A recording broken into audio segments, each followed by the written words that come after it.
Shabbat Shalom, everyone.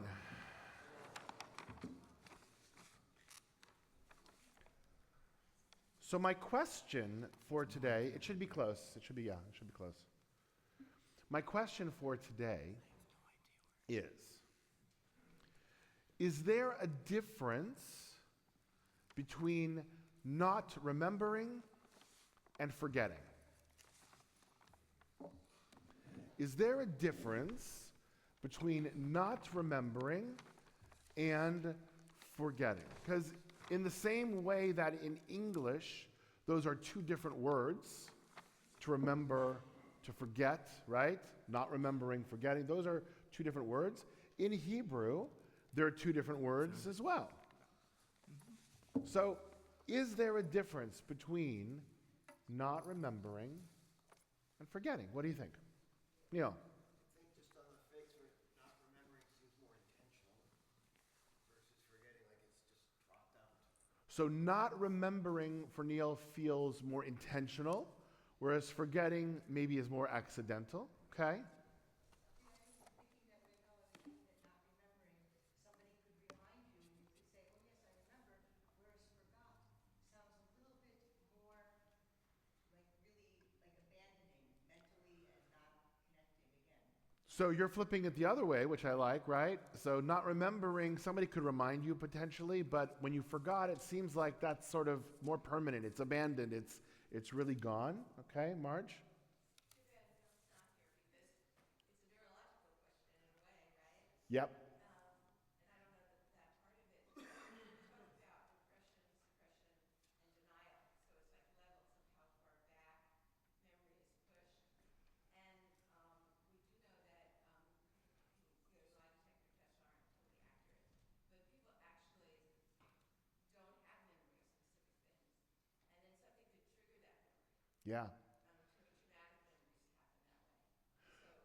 So it kind of goes back to this issue of almost intentionality, or at least will, right? There is maybe one of them is connected to a choice that one makes, and one of them is connected, there is no choice.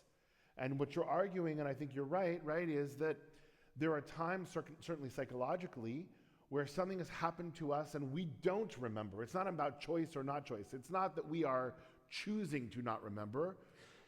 Physiologically, psychologically, we just don't remember. And so that may be part of this as well. Anybody else? Please, Bernie. Well, so today being a yard site for me, Yes. I don't necessarily remember the yard site every day, but today I do. But I will never forget it. Okay, so you're saying that because today is a yard site for you, right, you're never going to forget, but you don't necessarily remember every single day. And so those are sort of, one is more in the background, and one is maybe more in the foreground, like conscious and right now. Okay?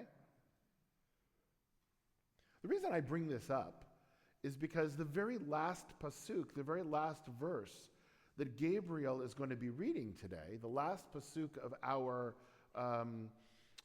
Torah portion, seems to be very, superfluous. Let's look on page 245. This is the middle of the story. For those who like the Joseph story, these next 3 weeks are all about you. This is the beginning of the Joseph story. We should hear the curtain going up and the music in the background of Joseph and the amazing Technicolor Dreamcoat way back many centuries ago. Should be already singing in our heads, right? That's what this story is this week. And it ends at the low point. It ends with Joseph in jail, right?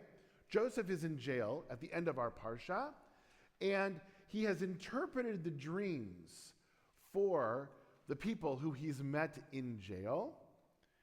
And the butler was taken off to be executed. The cupbearer, as Jacob predicted through the dreams, went back into Pharaoh's court. And yet we see this last verse, verse 23, V'lo zachar sar hamashkim et Yosef vayishkachehu. Yet the chief cupbearer, it says did not think of him, but that's already a change of the words. Lo zachar just means he didn't remember him. Vayishkachehu, and he forgot him. And that's why I brought this up. Why does it have to say it twice? Right? Isn't it enough just to say he forgot him or he didn't remember him? But the fact that it says both of them seems to indicate in our parsha that there are two different things going on here. So, let's play rabbis and let's figure this out. What's going on here? What is the Torah trying to express by saying not only did the cupbearer not remember him, Joseph, but forgot him? March. I think it goes back to those levels of not remembering and that, he got to the level where he went into denial and he really chose, because denial can be a choice or not a choice. But you can push memories so far back that you don't have access to it. So maybe Marge is saying, right, bringing the psychological side of things, right? For whatever reason, the chief cupbearer, his time in jail was so traumatic that he's repressing these memories, and it just wasn't there as part of it. But then why both of them, right? What's the difference? Maybe one of them is this suppressing, but what's the other? Mike. So sometimes if you're brought into something where you have a lot of work to do, you have to concentrate on what you're doing, it's an important position. Other things become less prioritized, and you tend to forget them in a way until you don't remember it every day until you forget it. So sometimes when you're so busy, when things are going on in your life, things are prioritized in different ways. It's not a conscious choice not to remember. It's just sort of it just happens, right? It happens that we don't remember things. By the way, we human beings don't remember things even that are important to us, right? When Gabriel and I, when we were talking about tying tzitzit, we had that conversation about these tzitzit are there to remind us. The kippah is there to remind us. The mezuzah is there to remind us. The tefillin are there to remind us of all the things that are important in our lives. Because God understands we human beings forget. We do. We have a limited capacity in our brain. We have a limited attention span. We forget. Sometimes unintentionally, because other things come and fill that space, and so it gets moved aside. So we forget. But what does it mean here that both of them are there? It's not just that he forgot. What does this mean? Yeah. In the Tanakh, it says it means he completely forgot him, but I was thinking as you were speaking that remembering implies a lot of emotion. Like, whereas forgetting, oh, I forgot. And maybe in this case, there was the whole tie-in of the experience and everything like that, but also for us, I mean, I can't say the word remember without thinking of a lot of things. Yeah. Yeah. There's a lot of emotion. There's a lot of other things that are tied up with those memories, which is sometimes what brings them out, and sometimes, as Marge was saying, keeps them down, right? And keeps them hidden. So the rabbis struggled with this, right? The rabbis looked at this doubling of an idea here, and they said, there must be something that is there. So Chizkuni, one of the early commentators, basically used the doubling as emphasis. It's not just that he forgot, but he really forgot, right? He says, but the chief cupbearers did not remember Joseph, since he did not bring Joseph's plight to Pharaoh's attention as soon as he had been released. He forgot him, totally erased him from his memory. By the way, Joseph, if you read a little bit earlier in this chapter, actually says to him, when you go back, remember me. Remember me. And he didn't. So this is sort of saying, hey, the chief cupbearer, at least in the beginning, didn't. Later on, he did. Next week's Parsha, when Pharaoh has his dreams, the chief cupbearer is going to say, oh yeah, I remember a guy who does dreams, right? And he does remember him next week, but right now, he didn't. So the first way to sort of understand this is via emphasis, thinking about it as emphasis. Orach Chaim tries to play and say, it's kind of in this middle ground. He says, this means that although he had not yet forgotten him, he didn't remember him either, right?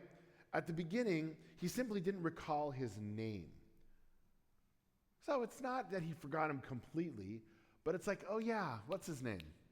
That guy I met in the prison, right? It wasn't a complete forgetting,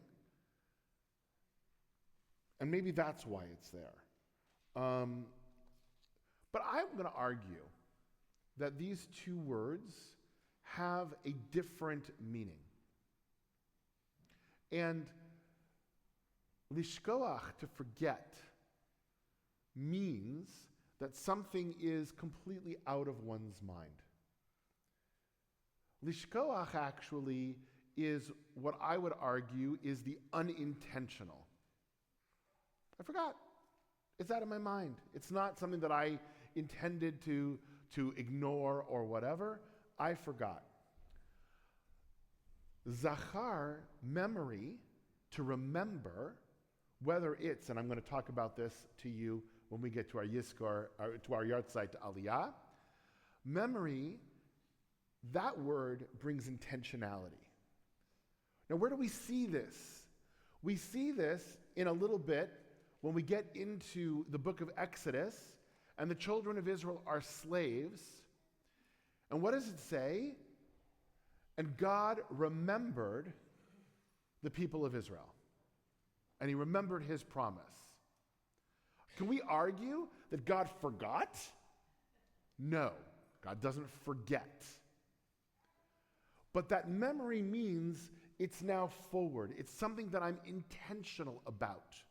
God is saying, okay, I am now going to do something about this.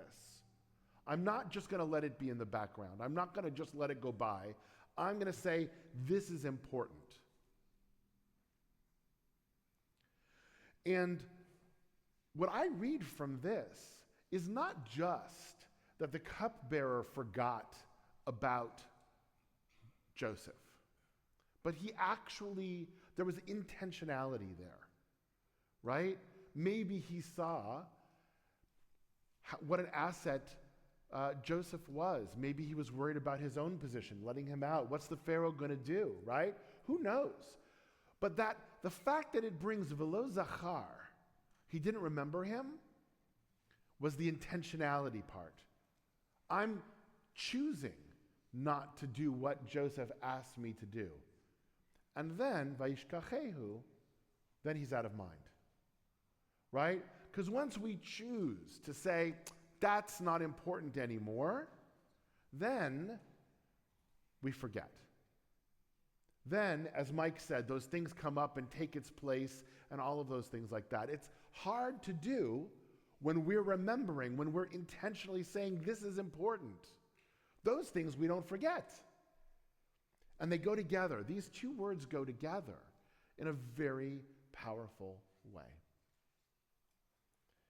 And so what we're learning here is when we are engaged in something that is important, it's not enough just to say, oh, well, I'm going to keep it in mind. I'm not going to forget. There has to be an intentionality behind it. There has to be something that we do to mark that. Like, maybe a bar mitzvah. What are we going to do today? Let's remember. It's not enough just to say, by the way, we don't say this to our students very often, but Gabriel, you didn't have to do anything to become a bar mitzvah. You wake up on your 13th birthday and you are a bar mitzvah, right? But everything that we're doing today is to remember this day. to make sure that it's special, to make sure that it's something that is indelible, because it's intentional. That's what we're doing today. And as we live our lives, right, we all come up with these resolutions for the new year, coming up, whether it's the Jewish New Year or the secular New Year, seems to be a time for resolution. This year, I'm going to fill in the blank. If we don't find a way to actually bring that intention into the real world in a way that's meaningful, it doesn't last. We forget, and it disappears. So I encourage you, remembering in Judaism is an active thing. It is not something that is just intellectual. It's something that we do. And so as you remember whatever is important to you at the end of this secular year and into the new year, find ways to engage in it, find ways to make it meaningful, find ways to make sure that it's not forgotten. Shabbat Shalom.